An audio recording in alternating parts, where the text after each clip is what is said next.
ये लो सब्जी की लिस्ट। और अम्मा ने खासकर कहा है कि गोल वाले बैंगन लेकर आ जाना, उन्हें बैंगन का भरता खाना है। पिछली बार भी उन्होंने बैंगन मंगाए थे, आप भूल गए थे, पर इस बार याद से बैंगन ले आना। अरे भाई, 1 सेकंड के अंदर तुमने इतनी बार बैंगन बैंगन बोल दिया है कि अब तो मैं उसे भूल ही नहीं सकता। ये अम्मा भी ना, पता नहीं इन्हें बैंगन का भरता इतना क्यों पसंद है। सुरेश सामान की लिस्ट लेकर बाजार चला जाता है और थैला भरकर सब्जी खरीद लाता है। हे भगवान, इतना याद दिलाने के बाद भी आप बैंगन लाना भूल गए। अब अम्मा मुझे सुना सुना कर मार डालेंगी। उन्हें तो लगेगा कि मैंने जानबूझकर आपको नहीं बताया। ये लो, मैं भी यही सोच रहा था रास्ते भर कि कौन सी ऐसी सब्जी है जिसे मैं भूल गया। अच्छा तुम एक काम करो, ये सामान देखो, मैं भागकर बैंगन खरीद लाता हूँ। सुरेश वापस बाजार की तरफ चल देता है। अंधेरा हो चुका था, तभी उसे एक आदमी अपनी रेहड़ी को लाते हुए दिखाई देता है। उसकी रेहड़ी पर केवल 2 बैंगन रखे थे। अरे भाई, बैंगन कैसे दिए? अरे बाबूजी, सारे बैंगन बिक गए हैं, बस ये 2 बचे हैं। इनका क्या मोल भाव करना, 20 रुपए में ले जाओ। ये लो भैया, 20 रुपए पकड़ो और ये दोनों बैंगन दे दो। अगर आज बैंगन घर नहीं पहुँचे तो मेरी माँ तो मेरा बैंगन का भरता बनाकर खा जाएगी। सब्जी वाला हंसते हुए वो दोनों बैंगन सुरेश को पकड़ा देता है। घर आने पर वो बैंगन रूपा को दे देता है। अरे देख लिया तेरा प्यार सुरेश, सारी सब्जी याद रहती है तुझे, बस बैंगन याद नहीं रहते। हाँ अरे अम्मा, तुम्हें पता है ना कि बैंगन की सब्जी मुझे इतनी खास पसंद नहीं है।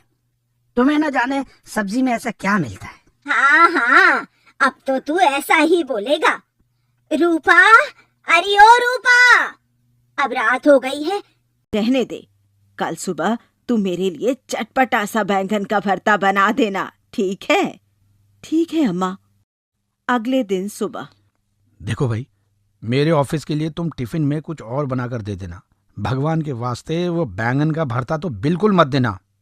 अम्मा के लिए दोपहर में बना देना। हाँ हाँ, सबको बस यही लगता है कि इस घर में सबसे ज्यादा फ्री मैं ही हूँ। अभी कुछ बनाऊंगी, दोपहर में कुछ और बनाऊंगी। अच्छा तो तुम एक काम करो, दोनों सास बहू बैठकर बैंगन का भरता खाओ, मैं ऑफिस में ही कुछ मंगाकर खा लूंगा।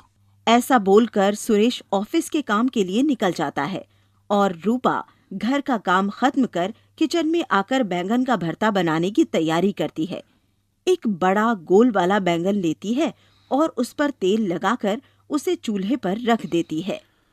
अरे मार डाला, कैसे लोग हैं, सोने भी नहीं देते। अरे गरम आग पर बैठा दिया मुझे। बैंगन को उछलता हुआ देखकर रूपा डरकर किचन से बाहर निकल आती है। बैंगन अपने आप को आग से हटाकर ठंडे पानी में डाल देता है। तभी रूपा डरते डरते रसोई में आती है। अब वहां पर खड़े खड़े क्या देख रही हो? मैं ठंडे पानी में ठंड से कांप रहा हूँ, मुझे निकालकर किसी कपड़े से पोंछ तो दो। भूत भूत, ये बैंगन नहीं, ये तो भूत है। अरे जरा आंखें खोल कर देखो, मैं बैंगन ही हूँ, कोई भूत नहीं हूँ। ठंड के मारे अकड़ गया हूँ, जरा मुझे कपड़े में डाल दो।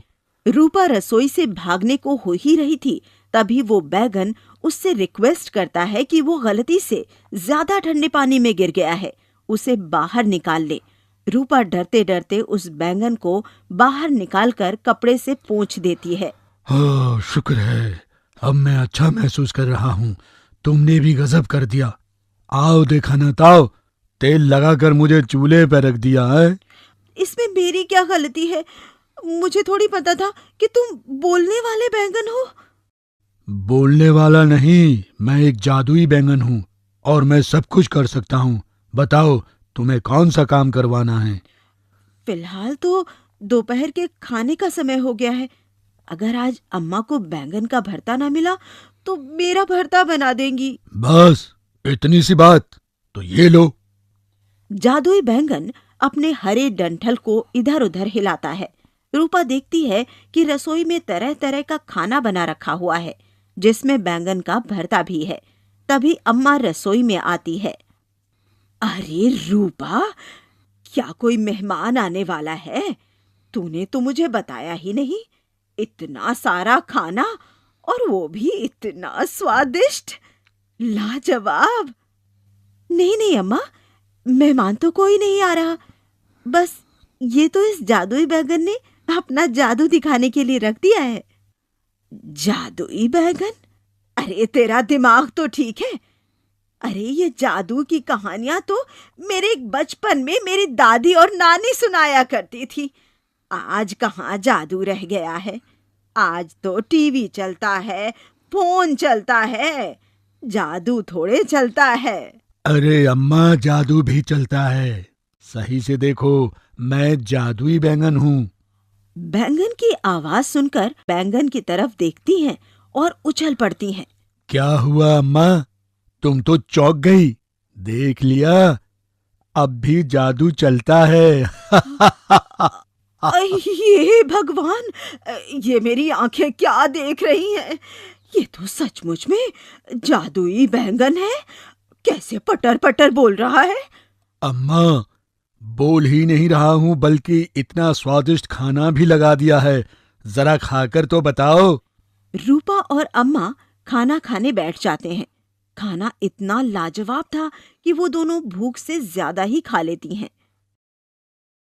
हे भगवान, इतना सारा खाना खा गई हूँ कि पेट भी फटने को हो रहा है।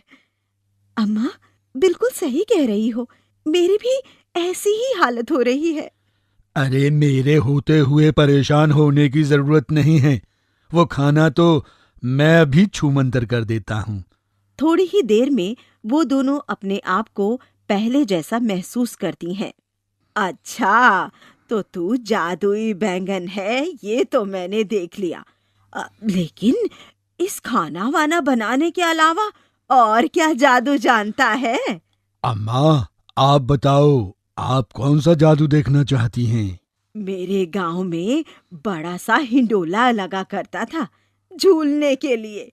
मुझे वो बहुत पसंद है, लेकिन जब से शहर में आई हूँ, यहाँ न जाने कैसे कैसे झूले होते हैं, बस वही नहीं मिलता। मेरी बड़ी इच्छा है मरने से पहले एक बार उस झूले पर झूल लूं। हाँ, बस इतनी सी बात। चलो ठीक है, आप अपनी आंखें बंद करो। अब अम्मा जैसे ही अपनी आंखें बंद करती हैं, अपने आप को हिंडोले पर पाती हैं।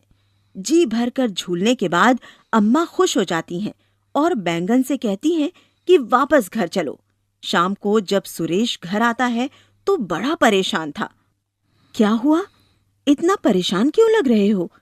तबीयत तो ठीक है ना? हाँ, तबीयत को तो कुछ नहीं हुआ है, बस आज ऑफिस में बहुत इंपॉर्टेंट फाइल गुम हो गई है। अगर वो कल सुबह तक मुझे नहीं मिली तो मेरी नौकरी चली जाएगी। ऐसा लग रहा है जैसे किसी ने जानबूझकर उस फाइल को गुम कर दिया। भगवान न करे आप पर कोई मुसीबत आए। सुरेश परेशान होकर इधर से उधर घूम रहा था। रूपा चाय बनाकर ले आती है।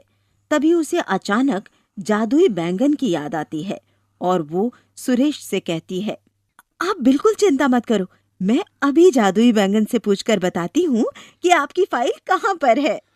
देखो रूपा, यह मजाक का समय नहीं है। कौन सा जादुई बैंगन? तभी रसोई में से बैंगन उछलता उछलता ड्राइंग रूम में आ जाता है और सुरेश से कहता है, क्या बात है दोस्त, अपने हाथों से मुझे देखभाल कर घर लेकर आए और भूल गए। चलो वो सब तो हम बाद में बैठकर बात करेंगे।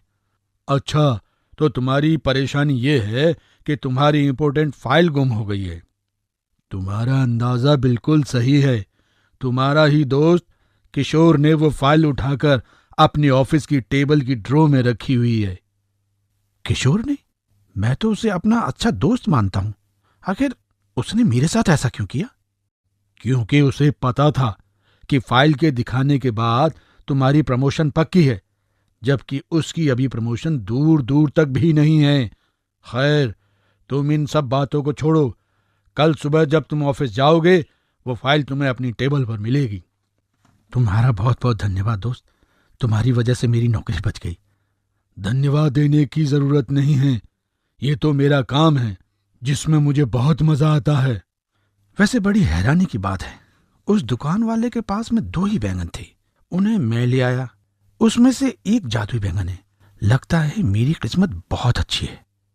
हाँ, मुझे भी लगता है तुम्हारी किस्मत बहुत अच्छी है, क्योंकि मैं पूरा टाइम उस दिन सबके हाथों में आने से खुद को बचाता रहा और आखिर में देखो तुम्हारे हाथों में आ ही गया। चलो भाई, अब तो हाथ मुंह धो लो। आपकी फाइल का मामला तो सुलझ गया है ना? सब लोग खाना खाने बैठ जाते हैं। जादुई बैंगन वहीं सोफे पर आराम से बैठा हुआ था। इस बैंगन को देखकर तो सचमुच मुझे बड़ी हैरानी हो रही है। जादुई बैंगन, वो भी हमारे घर। पर सुरेश बेटा, मैं सोच रही थी अगर जादू देखना ही है तो क्यों ना आज उन सब गरीब बच्चों की मदद करें जिनके पास उनकी जरूरत की चीजें भी नहीं हैं। अरे वाह माँ, तुमने तो बड़ा अच्छा सोचा। मैं भी यही सोच रहा था कि खाली बैठे बैठे मैं क्या करूं। हाँ माँ, ये सही रहेगा। परसों तुम्हारा जन्मदिन भी है। तुम्हारे जन्मदिन के उपलक्ष्य में हम गरीबों की मदद कर देते हैं। देखो भाई, मुझे तो कोई आपत्ति नहीं है, पर मैं ज्यादा दिन एक जगह पर नहीं रह सकता। मैं 1 हफ्ते तक यहाँ रुकूंगा। जो काम करवाना है इस 1 हफ्ते के बीच में ही करवा लो। अच्छा, ऐसी बात है? तुम सिर्फ 1 हफ्ते के लिए हमारे पास हो, फिर उसके बाद कहाँ चले जाओगे? मैं जादुई बैंगन हूँ। मैं उन्हीं लोगों के पास अपने आप पहुंच जाता हूँ जिन्हें मेरी जरूरत होती है। अगले दिन सुबह सुरेश जब अपने ऑफिस जाता है तो उसे फाइल अपनी टेबल पर ही मिलती है। वो अपने बॉस को सारी फाइल दिखाने के बाद प्रमोशन पा जाता है। घर आने पर वो बहुत खुश था और अगले दिन वो जादुई बैंगन की मदद से अपनी माँ के जन्मदिन पर सभी बच्चों को अच्छे अच्छे उपहार गिफ्ट देता है और बहुत सारे जरूरतमंद लोगों की मदद करता है। जादुई बैंगन भी कुछ दिन सुरेश के यहाँ रहने के बाद अपने आप एक रात वहां से गायब हो किसी और दूसरे जरूरतमंद के पास चला जाता है।